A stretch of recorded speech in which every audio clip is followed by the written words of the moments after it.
जय श्री राम। आइए आज हम श्री रामचरितमानस की चौपाई नंबर 47 का अध्ययन करेंगे। पहले चौपाई सुनते हैं।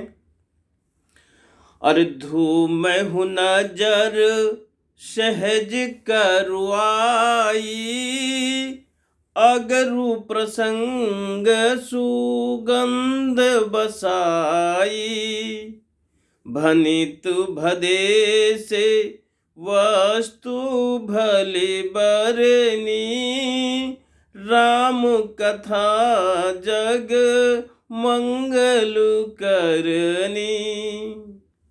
घूमेहु तजेहि सहज करुआई, धूमेहु धुआं, सहज तेज छोड़ देता है अपना करवाई कड़वापन।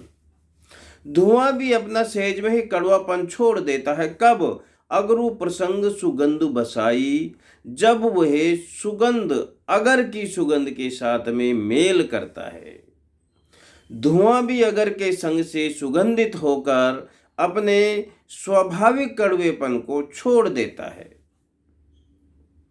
उसी प्रकार तुलसीदास जी कहते हैं, भनिति भदेश वस्तु भली बरनी। भनिति मेरी ये रचना, मेरी ये कविता भदेश भद्दी है, अच्छी नहीं है मेरी ये रचना जो मैंने की है, पर राम कथा जग मंगल करनी। मैंने इसमें श्री राम की महिमा का वर्णन किया है, उसका संग पाया है, इसलिए मुझे विश्वास है कि ये सबको मंगल करेगी, अच्छी लगेगी।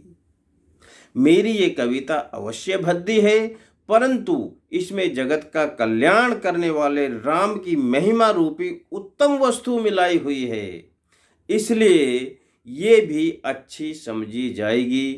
तुलसीदास जी सीधा स्पष्ट कर रहे हैं, हम जो भी काम करें उसमें भगवान को शामिल करें तो वो भी अच्छी होगी, सम्मानजनक होगी।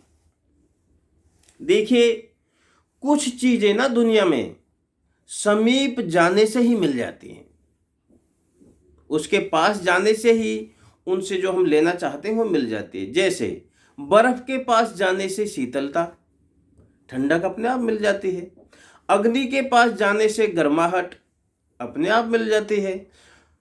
कमल या गुलाब के फूल के पास जाने से खुशबू अपने आप मिल जाती है। इसी प्रकार गोस्वामी जी कहते हैं, भगवान से मांगने की जरूरत नहीं है, भगवान के निकट समीप जाओ। भगवान के समीप आप रहेंगे तो आप जो भी चाहते हैं, जो भी इच्छा है, वो ऑटोमेटिक आपको मिल जाएगी, क्योंकि उनका गुण ही देने का है, इसलिए उनको कहते हैं देव। देव का अर्थ है देने वाला। हमें केवल उनके पास जाना है, उनकी कृपा अपने आप हमको मिल जाएगी। क्या कहा एक शायर ने, कुछ चीजें समीप जाने से मिल जाती हैं। कैसे?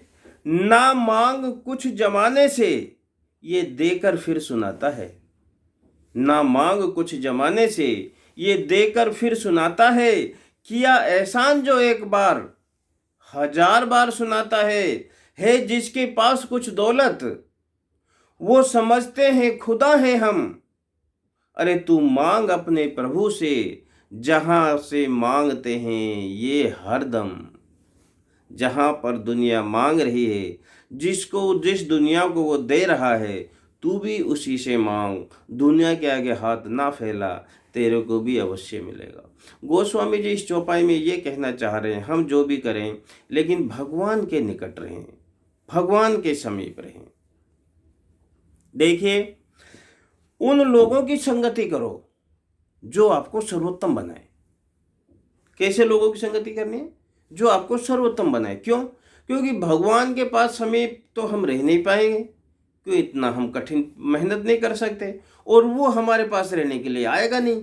तो हमें क्या करना है कि उन लोगों की संगति करें जो आपको सर्वोत्तम बनाए, अर्थात जो परमात्मा को प्रेम करते हैं, परमात्मा के निकट रहते हैं। यदि हम उन्हीं की ही संगति कर लेते हैं तो हमारा जीवन कल्याण हो जाएगा। गोस्वामी जी यही कहना चाह रहे हैं इस चौपाई में कि हमें परमात्मा के निकट रहने की कोशिश करनी चाहिए। हर काम में परमात्मा का नाम लेकर करना चाहिए, तो हमारा वो काम अवश्य सफल होगा। आइए अब हम इस चौपाई को दोबारा सुनते हैं और हमें विश्वास है कि आपको सुन के इसका अर्थ समझ आएगा। हमारा मोटो यही है कि इन चौपाइयों को अर्थ समझ आए, क्योंकि अखंड रामायण 24 घंटा रामायण पढ़ लेते हैं कि उसमें एक भी अर्थ समझ नहीं आता है। ऐसा नहीं है, हमें समझना है, क्योंकि भगवान को तो सब मानते हैं लेकिन भगवान की नहीं मानते। भगवान को मानने वाली तो पूरी दुनिया है, लेकिन भगवान की शिक्षा, वो क्या ऑर्डर दे रहा है, क्या आदेश है उसका, उसको कोई नहीं मानता है। बस हम यही सिखाना चाह रहे हैं कि वो हमसे क्या कह रहा है, वो काम हमको करना है। तो आइए चौपाई सुनते हैं। धूमें तजई सहज करुआई,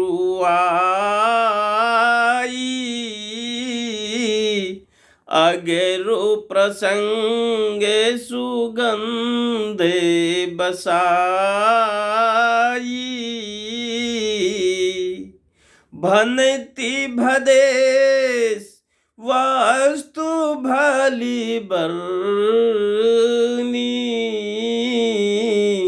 राम कथा जग मंगल करनी। जय श्री राम। हमारे विचार आपको अच्छा लगे तो हमारा चैनल है रीडिस्कवर भारत, उसको सब्सक्राइब कीजिए और नई वीडियो आपके पास जल्दी से पहुंचेंगी। Thank you.